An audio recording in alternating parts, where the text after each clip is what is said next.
بسم اللہ الرحمن الرحیم۔ گمنام ہیرو کے معزز ناظرین السلام علیکم۔ دوستو لائک ضرور کر دیا کریں، شکریہ۔ آئیے چلتے ہیں کہانی کی طرف۔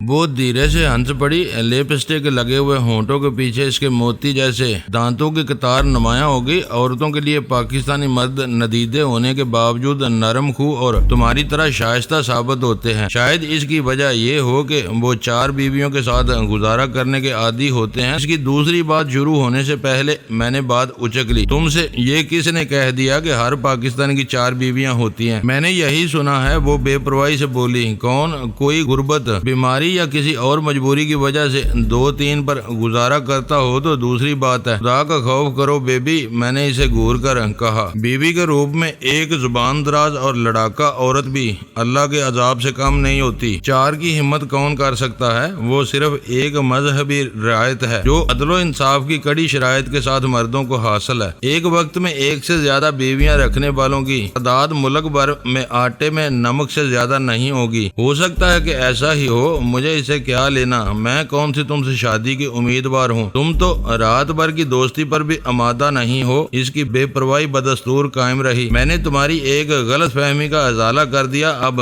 وہ دوسری بات بھی بتا ڈالو جو میری دخل اندازی کی وجہ سے ادھوری رہ گئی تھی۔ میں نے اسے یاد دلایا۔ پتہ نہیں میں کیا کہہ رہی تھی، وہ سوچتے ہوئے بولی۔ اس کی آواز میں کوئی مکاری نہیں تھی۔ تمہیں یہ شبہ کیوں ہوا کہ میں پاکستان سے آیا ہوں؟ میں نے اسے یاد دلایا۔ ہاں، وہ چونک کر بولی، اگر تم پاکستانی ہی ہو تو برا نہ ماننا، تمہارے سوٹ کیس کے ناکافی وزن کی وجہ سے مجھے یہ خیال آیا تھا۔ تمہارا مطلب ہے کہ پاکستانی گھر سے خالی ہاتھ آتے ہیں اور یہاں سے لدے پھندے واپس جاتے ہیں تو یہ تمہارے لیے اچھی بات ہے۔ وہ یہاں دل کھول کر زر مبادلہ خرچ کرتے ہیں۔ اس بار اس نے میری بات کاٹ دی۔ برٹش کسٹم والوں کی ایک رپورٹ کے مطابق پاکستان سے کم ساز و سامان کے ساتھ آنے والوں میں ہی ہیروئن کے اسمگلر شامل ہوتے ہیں۔ وہ سمجھتے ہیں کہ کم سامان کی وجہ سے کسٹم والے ان کی تفصیلی تلاشی نہیں لیں گے اور وہ وائٹ یا براؤن شوگر یہاں بیچنے میں کامیاب ہو جائیں گے۔ یہاں پاکستان کی ہیروئن کی زبردست ڈیمانڈ ہے۔ میرا سر گھوم گیا۔ بازاروں میں خریدار کی تلاش میں ماری ماری پھرنے والی ایک آوارہ صفت لڑکی مجھ سے ٹکرائی تو وہ بھی ہیروئن کی بین الاقوامی تجارت پر اتھارٹی بننے کی کوشش کر رہی تھی۔ تو تمہارا خیال تھا کہ میں دکھاوے کے لیے یہ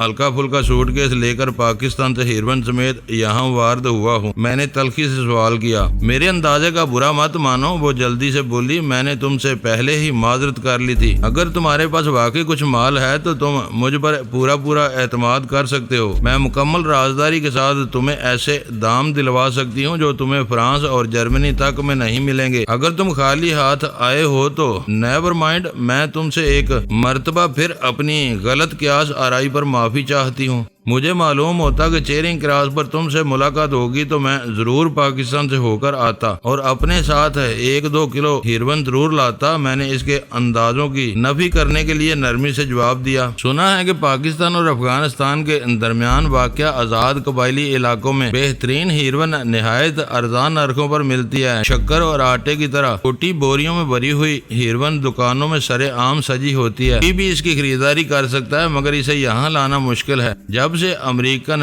ڈرگ انفورسمنٹ ایجنسی کے افسر پاکستان میں جم کر بیٹھے ہیں، مقامی کسٹم حکام اور اینٹی نارکوٹکس ایجنسیوں والے بھی بہت فعال ہو گئے ہیں۔ کاش ایک بار میں بھی پاکستان کا چکر لگانے کے لیے وسائل جمع کر سکوں۔ میں کبھی پاکستان نہیں گیا مگر اتنا ضرور جانتا ہوں کہ تمہاری یہ سنی سنائی کہانیاں فرضی ہیں۔ بلی کو خواب میں ہمیشہ چیچڑے ہی نظر آتے ہیں۔ ہیروئن کی تیاری کی لاگت اتنی زیادہ ہوتی ہے کہ کوئی احمق بھی اسے شکر اور آٹے کی طرح بوریوں میں بھر کر نہیں بیچ سکتا۔ چرچ اس کے ہزاروں گنا سستی ہوتی ہے لیکن اسے بھی سونے کی ٹکیوں کی صورت میں سیلوفین کی شفاف پنی میں لپیٹ کر بیچا جاتا ہے۔ چرچ کے بارے میں زبان باندھی رکھو تو بہتر ہے۔ اس نے منہ بنا کر مجھے خاموش کر دیا۔ میں نے اپنی آنکھوں سے سیاہی مائل سبز چرچ کے گڑ جیسے ڈلے دیکھے ہیں۔ بعض اڈوں پر انہی ڈلوں سے کنارے توڑ کر گاہکوں کو چرچ فراہم کی جاتی ہے۔ کئی بار میں خود ان ڈلوں میں سے چرچ خرید خرید چکی ہوں۔ مجھے معلوم تھا کہ لندن کے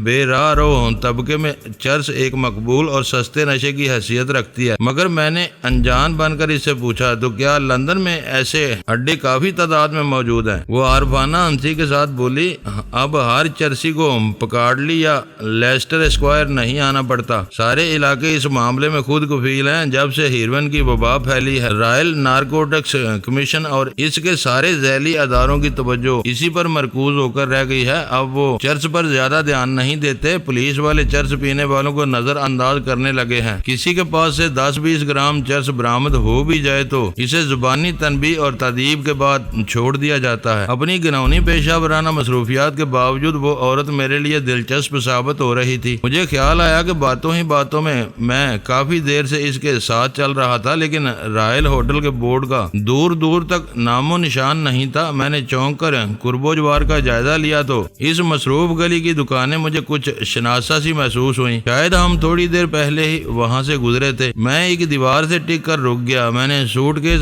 فٹ پاتھ پر رکھ دیا۔ رک کیوں کہ میری گھورتی ہوئی نظروں کا سامنا کرتے ہی اس نے بکلا کر پوچھا، باتوں میں الجھا کر تم مجھے کہاں لیے پھر رہی ہو؟ ہم دوبارہ اس راستے پر کیوں آئے ہیں؟ وہ کھلکھلا کر ہنس پڑی، پھر شرمسار لہجے میں بولی، کمال ہے، تم نے دوبارہ ادھر آتے ہی اندازہ لگا لیا۔ آخر اس حرکت کا کیا مطلب ہے؟ میں نے تیزی سے سوال کیا۔ اس لڑکی کے بارے میں میرے ذہن میں یکایک خطرناک شکوک و شبہات نے سر ابارنا شروع کر دیا تھا۔ بس کچھ بھی نہیں، میرے لہجے کی ترشی پر وہ پریشان ہو گئی۔ مختصر سی رفاقت کے لیے تم مجھے شریف اور اچھے آدمی نظر آ رہے تھے۔ میں نے سوچا کہ باتوں میں لگا کر تمہارے ساتھ کچھ زیادہ وقت گزارنے کا موقع حاصل کر لوں تو شاید تم رائل ہوٹل جانے کا ارادہ ترک کر کے میری پیشکش قبول کر لو۔ اس کی ہمکانہ پر امیدی نے میرا ذہن صاف کر دیا، مگر اس کی زبان سے اپنی تعریف و توصیف سن لینے کے باوجود میں نے اپنی آواز کی تیزی برقرار رکھی۔ ہر شریف اور اچھے آدمی کو تم چکما دے کر یوں ہی گلیاں گھماتی پھرتی ہو، کیا یہ میرے شریف ہونے کی کوئی سزا ہے؟ تم ذرا سی شرارت کا برا مان گئے، چلو اب ہم سیدھے رائل ہوٹل چلتے ہیں۔ میری برہمی نے اسے مغموم اور سنجیدہ کر دیا۔ میں دوبارہ اس کے ساتھ چل پڑا۔ اس بار اس نے رائل ہوٹل کے لیے بالکل ہی مختلف سمت پکڑی تھی۔ شرارت ہر ایک کے ساتھ نہیں کی جاتی۔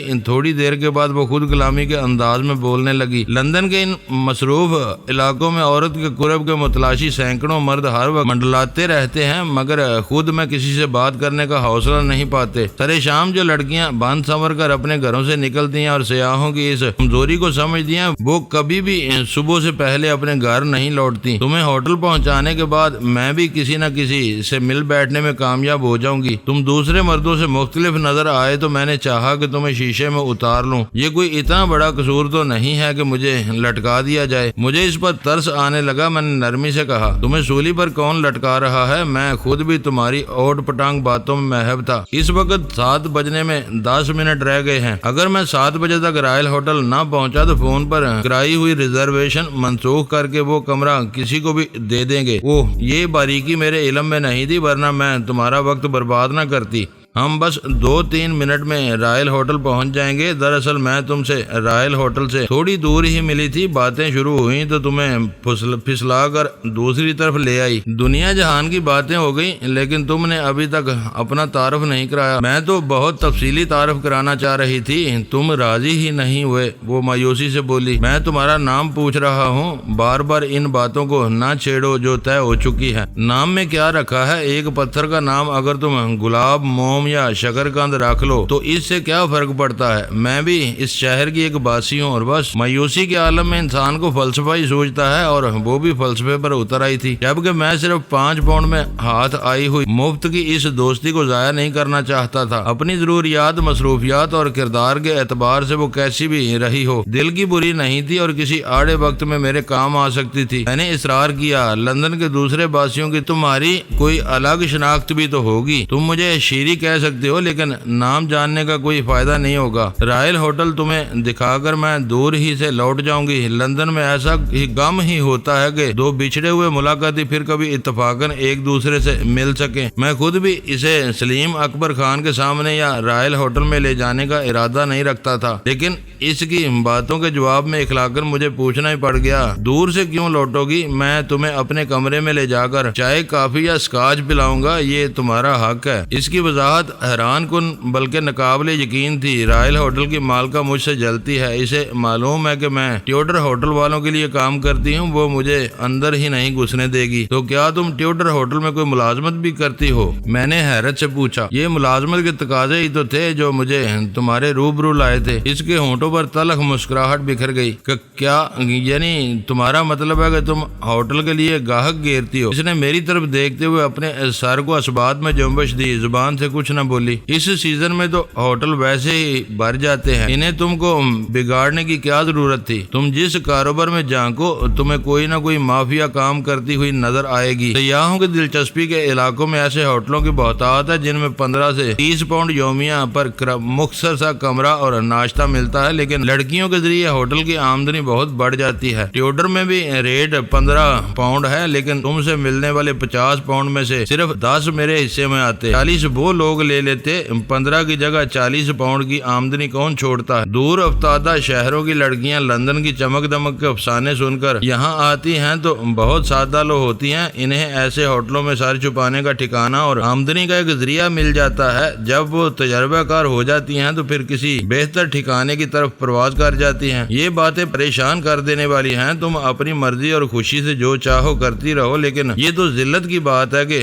تم دوسروں کی تجوریاں بھرنے کے لیے ہر روز گندگی کے ڈھیر خریدنے پر مجبور ہو۔ تم سیاح ہو، چند روز کے لیے یہاں آئے ہو، رہو اور جی بہلا کے لوٹ جاؤ۔ اس راک کو زیادہ خریدو گے تو کوئی شرارہ تمہارے دامن کو بھی داغدار کر دے گا۔ سینڈیکیٹ والوں کو یہ بات بالکل پسند نہیں کہ کوئی ان کے قبضے میں آئی ہوئی لڑکیوں کو ورگلانے کی کوشش کرے، یعنی یہ دھندا کوئی باقاعدہ سینڈیکیٹ چلا رہا ہے۔ میں نے بے ساختہ پوچھ بیٹھا۔ چپ رہو، وہ میرا بازو دباتے ہوئے خوفزدہ آواز میں بولی۔ مجھے کچھ پتا نہیں، تم بھی ایسی باتیں نہ کرو، بعض اوقات میں بے دھیانی میں بے سروپا باتیں بھی کر جاتی ہوں۔ اس کا لب و لہجہ اور چہرے کی اڑی ہوئی رنگت بتا رہی تھی کہ وہ اس کی بے سروپا باتیں نہیں تھی، ان کے پسے پشت جو کچھ بھی تھا وہ خوف آور تھا، اور لڑکی اپنے انجام سے ڈرتی تھی۔ ایک موڑ گھوم کر وہ رک گئی۔ سامنے رائل ہوٹل ہے، اس نے ہاتھ اٹھا کر کہا۔ بڑے نیمن سائنس میں لکھا ہوا وہ روشن بورڈ دور ہی سے نمایاں نظر آ رہا تھا۔ مجھے حیرت تھی کہ اپنا نام بتا دینے کے باوجود اس نے رسمن بھی مجھ سے میرا نام نہیں پوچھا تھا۔ رخصت کا لمحہ آ جانے پر میں نے از خود کہا، میرا نام اسلم خان ہے، تم سے دوبارہ کہاں رابطہ ہو سکتا ہے؟ اس نے جھٹ سے اپنے پرس میں سے ایک کارڈ نکال کر مجھے تھما دیا۔ کارڈ پر اس کا پورا نام شیری رینڈل اور نیچے ایک فون نمبر لکھا ہوا تھا۔ کارڈ پر پتہ سرے سے موجود نہیں تھا۔ میرے متوقع سوال سے بچنے کے لیے وہ خود ہی بولنے لگی، میں ٹیوڈر ہوٹل میں رہتی ہوں، یہ وہاں میرا پرائیویٹ فون ہے، میں نہ ملوں تو مشین پر اپنا پیغام ریکارڈ کرا دینا، میں پہلی فرصت میں تم سے رابطہ کر لوں گی۔ نے اپنی جیب سے نکالا ہوا 10 پاؤنڈ کا نوٹ اس کی طرف بڑھا دیا۔ تم نے میرے ساتھ اپنا کافی وقت برباد کیا ہے، اس لیے باقی 5 پاؤنڈ بھی میری طرف سے ٹپ سمجھ لو۔ اس کے ہونٹوں پر ایک مجروح سی مسکراہٹ بکھر گئی۔ اس نے میرا ہاتھ واپس دھکیلتے ہوئے کہا، میری خالص ذاتی آمدنی ہے، اس میں کسی کا کوئی حصہ نہیں ہے۔ میرے طے شدہ معاوضے کے 5 پاؤنڈ کو اپنے اس وقت کی قیمت سمجھ لو جو میں نے تمہیں بٹکا کر ضائع کیا ہے۔ ٹپ کا مجھے حق ہی نہیں ہے۔ میں اسے نوٹ دینے پر مصر تھا اور وہ خالی ہاتھ لوٹنے پر ضد کر رہی تھی۔ تھوڑی سی تکرار ہوئی مگر پھر لندن کی وہ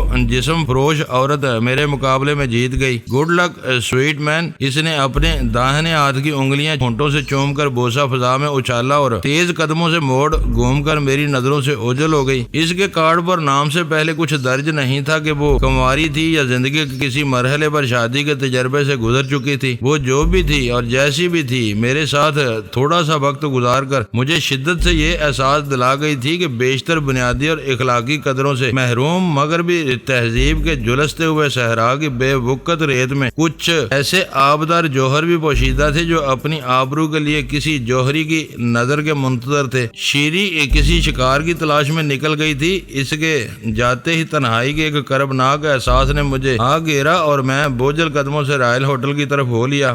رائل ہوٹل لبے سڑک بنے ہوئے رہائشی طرز کے ایک 100 منزلہ مکان میں واقع تھا۔ فٹ پاتھ کے ساتھ لگی ہوئی خوبصورت آہنی گرل کے پیچھے تقریباً 10 فٹ تک رنگا رنگ پھولوں کے تختے نظر آ رہے تھے۔ ان تختوں کے درمیان سرخ بجری کی روش عمارت کے داخلی دروازے تک جا رہی تھی۔ عمارت کے کے سامنے حصے میں کنکریٹ یا پتھر کا استعمال بس اسی حد تک کیا گیا تھا کہ عمارت کا ڈھانچہ اپنی بنیادوں پر کھڑا رہ سکے۔ اس کے بعد ہر جگہ بہت فراخ دلی سے لکڑی اور شیشے کا استعمال کیا گیا تھا۔ اس قطار کی بیشتر عمارات اسی طرز کی تھیں اور وہاں کے شہری قوانین کے باعث عمارات کے استعمال کی نوعیت بدل جانے کے باوجود کم از کم سامنے کے رخ پر کسی نمایاں تبدیلی سے محفوظ تھی۔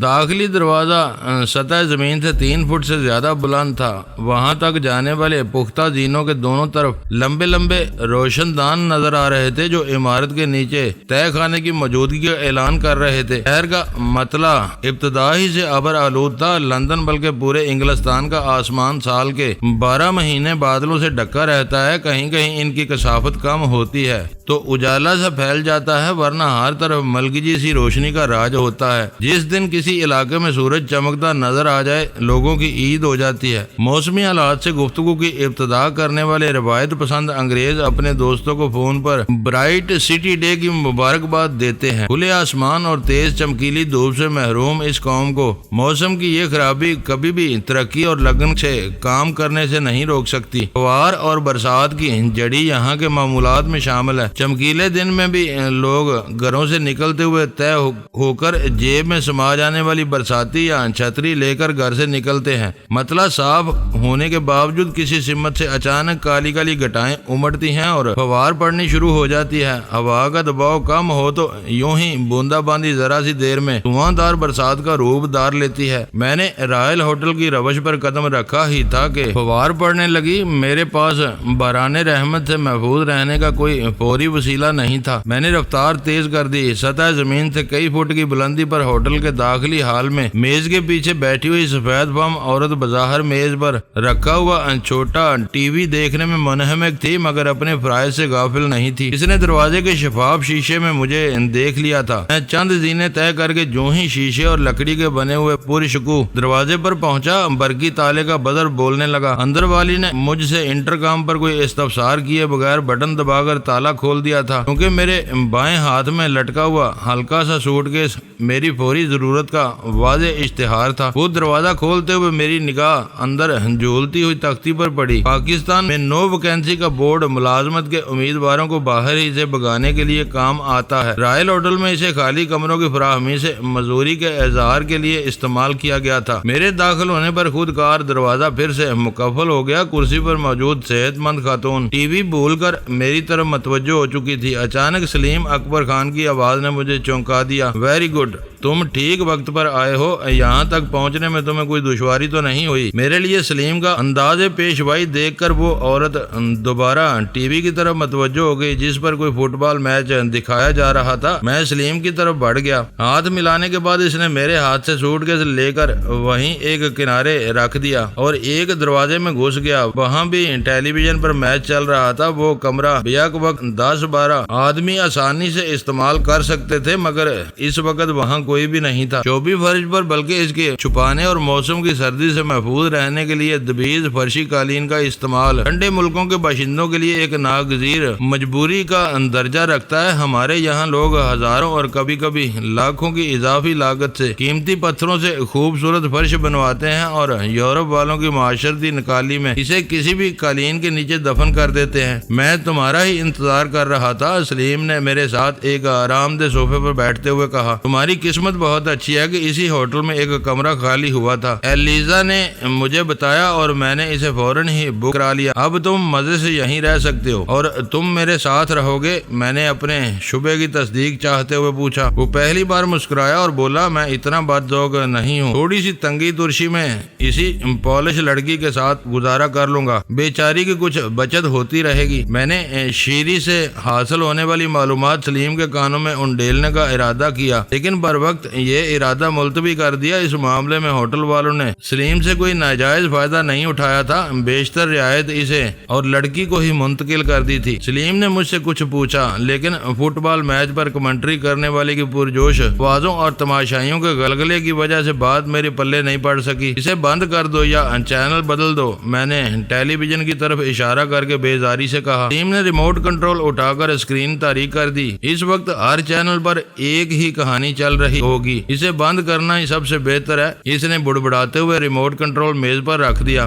میرے کان کھڑے ہوئے۔ کون سی کہانی کا ذکر کر رہے ہو؟ میں نے پوچھا۔ ساؤتھ آل میں گولیاں مار کر ایک جوڑے کو ہلاک کر دیا گیا ہے، اس نے برا سا منہ بنا کر بیزاری سے کہا۔ آدھے گھنٹے پہلے یہ خبر آئی تھی، اب ایک دوسرے پر سبقت لے جانے کے چکر میں ہر چینل اسی کے پیچھے پڑا ہوا ہے۔ کوئی بھی حادثہ یا واقعہ ہو جائے تو یہ لوگ اسے یوں بڑھا چڑھا کر پیش کرتے ہیں جیسے وہ دنیا کی سب سے بڑی خبر ہو۔ وہ ہر قیمت پر گیتا اور جیمز پنڈت کو ہیرو بنانے پر تلے ہوئے ہیں۔ گیتا تو خیر کسی بھارتی عورت کا نام ہو سکتا ہے، مگر یہ جیمز پنڈت کیا بلا ہے؟ اس موضوع سے گہری دلچسپی ہونے کے باوجود میں نے محض سرسری سی حیرت سے پوچھا، گیتا کے ساتھ مرنے والا کوئی حرام کا جنا ہے؟ اس نے غصے سے کہا۔ لو خود ہی سن لو۔ یہ کہہ کر سلیم نے ٹیلی ویژن کھول دیا۔ وہ کوئی مقامی چینل تھا جس پر جائے واردات کی فلموں کے ساتھ مرنے والوں کے بارے میں بتایا جا رہا تھا۔ اگر ان خبروں میں دلچسپی ہے تو میں ذرا اوپر کمرے تک ہوا ہوں، اتنی دیر میں نیچے کچن تھے، چائے تیار ہو کر آ جائے گی۔ اس نے پہلو بدل کر کہا۔ اسے بند ہی کر دو تو بہتر ہے، میں یہاں خبریں سننے نہیں، تم سے باتیں کرنے اور پینے پلانے کے لیے آیا ہوں۔ میں نے بے فکری سے کہا، میرے لیے وہ خبریں لاکھ اہم صحیح، مگر ان میں میری غیر معمولی دلچسپی میری اپنی سلامتی کے لیے سم قاتل ثابت ہو سکتی تھی۔ وہ خبریں میرے اخبارات میں زیادہ تفصیل سے پڑھ سکتا تھا۔ میرے لیے ان خبروں کی اہمیت صرف اتنی تھی کہ گیتا کے فلیٹ میں مکفل دونوں لاشیں زیادہ دیر تک پوشیدہ نہیں رہ سکی تھی۔ چند گھنٹوں ہی میں یہ خبر جنگل کی آگ کی طرح پھیل چکی تھی۔ میرے لیے یہ اچھا ہے کہ تم تھوڑی دیر تک یہ خبریں دیکھتے رہو، پینے پلانے کے لیے ہم اوپر چلیں گے۔ میں ایلیزا کے ساتھ مل کر کمرے میں جگہ بنا کر آتا ہوں۔ دراصل مجھے یقین نہیں تھا کہ تم آؤ گے، اس بے یقینی کی وجہ، اور پھر تم نے میرے لیے ایک کمرہ بک کیوں کرایا؟ بس میرا دل کہہ رہا تھا کہ تم بھی میری طرح دل پھینک معلوم ہوتے ہو۔ راستے میں کوئی شہزادی مل جاتی تو یہاں کا راستہ بھول کر سوٹ کے سمیت اسی کے پیچھے ہو لیتے۔ تم 7:30 بجے تک نہ آتے تو میں بکنگ کینسل کرا دیتا، میری گرہ سے ایک پینی بھی نہ جاتی۔ ہم دونوں ہی ہنسنے لگے اور میں نے اسے اپنی پولش محبوبہ کے پاس جانے کی اجازت دے دی۔ اس دوران میں ٹیلی ویژن مسلسل چلتا رہا۔ سلیم سے باتیں کرتے ہوئے بھی میرے کان اسی پر لگے ہوئے تھے۔ اناؤنسر اسے لندن کی تاریخ کا ایک سنسنی خیز دوہرا قتل قرار دے رہا تھا، کیونکہ ان میں سے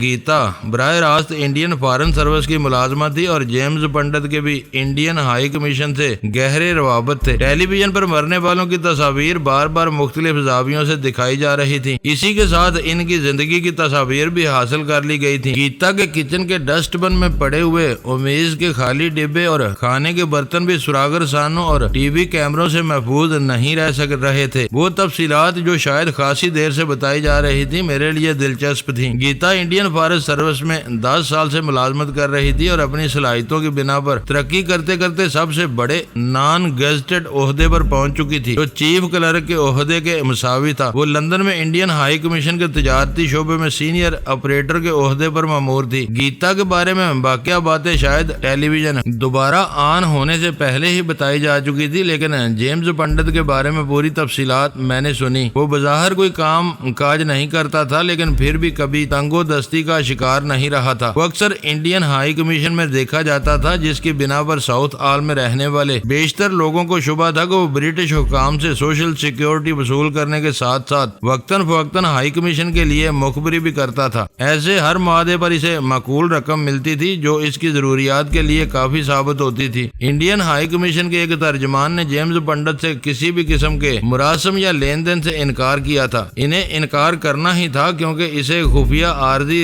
روزگار فراہم کرنے پر ان کے خلاف سوشل سیکیورٹی کے قواعد پامال کرنے کا الزام لگایا جا سکتا تھا، جس کے نتائج خوشگوار ناخوشگوار ہوتے۔ پھر جیمز پنڈت کے عجیب نام، سفید فام رنگت اور دوگلی نسل کا عقدہ بھی حل ہو گیا۔ اس کی ماں لیلا پنڈت لندن میں آباد ایک متوسط بھارتی گھرانے سے تعلق رکھتی تھی۔ جوان ہونے کی بنا پر وہ برطانوی خاتون کے مطابق اپنے گھر والوں کے ہر دباؤ سے آزاد اور مکمل طور پر خود مختار تھی۔ گمراہ کن صحبتوں میں اپنے شب و روز بسر کرتے ہوئے اس نے پیٹر براؤن نامی ایک آوارہ گرد مقامی سے شادی کر لی۔ پیٹر سوشل سیکیورٹی سے ہفتہ وار رقم وصول کر کے چند دن میں شراب نوشی میں اڑا دیتا۔ جب گھر میں چولہا ٹھنڈا ہوتا تو بیوی کی ٹکائی کر کے اسے کمانے پر مجبور کرتا۔ انہی جھنجٹوں میں شادی کے 4 ماہ بعد جیمز کی ولادت ہوئی۔ اس کا ابتدائی نام جیمز براؤن تھا۔ صاحب اولاد ہونے کے بعد لیلا پنڈت اور پیٹر براؤن کے درمیان تلخیوں کی خلیج روز بروز روز بڑھتی چلی گئی۔ پیٹر نشے میں ہوتا تو اسے جیمز کے خدوخال اور بالوں میں میاں بیوی کے متعدد مشترکہ دوستوں کی شباہت نظر آنے لگتی اور وہ لیلا پر الزام تراشیاں کر کے اسے بری طرح زد و کوب کرتا۔ وہ گاڑی 1 سال بھی نہ چل سکی۔ اپنے گھر بار سے کٹی ہوئی لیلا اپنی ذات پر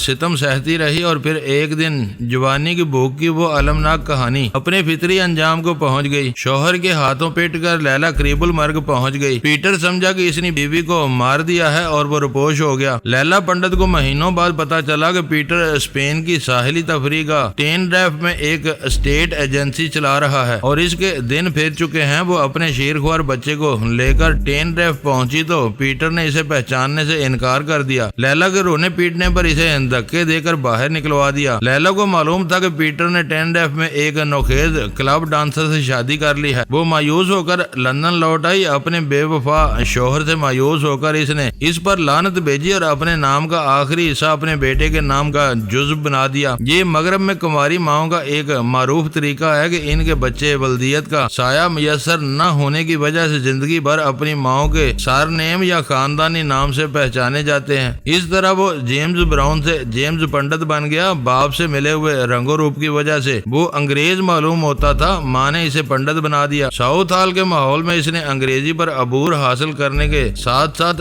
ہندی بھی سیکھ لی تھی۔ وہ سب کچھ تھا مگر کچھ بھی نہیں تھا۔ لیلا پنڈت یقیناً اونچی ذات کے کسی ہندو گھرانے کی بیٹی رہی ہوگی۔ اس نے اپنی جوانی کے جوش میں اپنے پورے گھرانے کے چہروں پر کالک مل دی۔ وہ عمر کے آخری حصے میں ساؤتھ ہال ہی کے ایک گھر میں اپنے اکلوتے بیٹے کے ساتھ رہتی تھی اور اس وقت ٹیلی ویژن اسکرین پر آنسوؤں کی جڑی میں اپنے ماضی کو یاد کر رہی تھی۔ اس کے بڑھاپے کا اکلوتا سہارا اور اس کا گبرو جوان اب کچھ بھی نہیں رہا تھا، صرف اس کا نام اور اس کی یادیں باقی رہ گئی تھی۔ سلیم اکبر خان نے وہ سب سنے بغیر تھوڑی ہی دیر پہلے جیمز پنڈت کو بے ساختہ حرام کا جنا کہا تھا۔ لیلا پنڈت نے شادی کے صرف چند ماہ بعد ماں بننے کا اعتراف کر کے سلیم کی دی ہوئی اس گالی کو حق بجانب ثابت کر دیا تھا۔